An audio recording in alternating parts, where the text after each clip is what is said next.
Крпен живот. Ваков живот живеат 500 семејства кои поради милионскиот долг од ЈСП останаа без плати.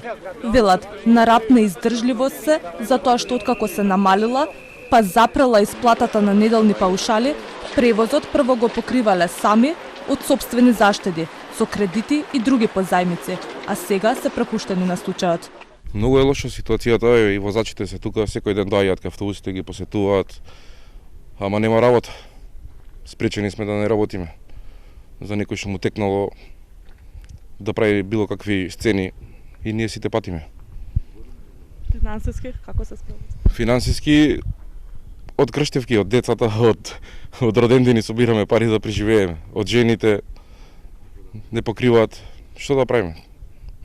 Мајка ми дојде ред да ми издржува на мене. Место да си работиме поштено и честно, ја не разбирам градоначалничката кој работи нечестно. Што не доведе до оваа ситуација. 2 од 3 услови на премиерот Ковачевски се прифатени. Град Скопје да биде дел од процесот на преговори и автобусите на приватните превозници да не го блокираат функционирањето на градот. Остана уште третиот. УЈП да го достави извештајот до владата за работењето на ЈСП, Слобода превоз и Мак Експрес.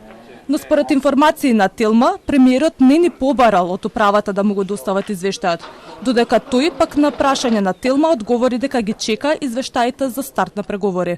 Како службени лица сме должни како даночна тајна да ги чуваме сите документи, информации, податоци или други факти за даночниот обврзник, до кој сме дошле во даночна, прекршочна или судска постапка, а во даночна постапка влегува и постапка по надворешна контрола, при чие спроведување сознаваме суштински информации или службени информации, факти, докази по кои следува натамошниот исход од постапката и согласно кое начело можеме да дадеме или доставиме информација, само кога тоа од УЈП ќе се побара од страна на надлежен орган. Извештајот се уште не е стигнал до владата, не знам што завршило кај приватните превозници, бидејќи важно е да има финален извештај од управата за јавни приходи, согласно со законските прописи кои што важат за даночни контроли.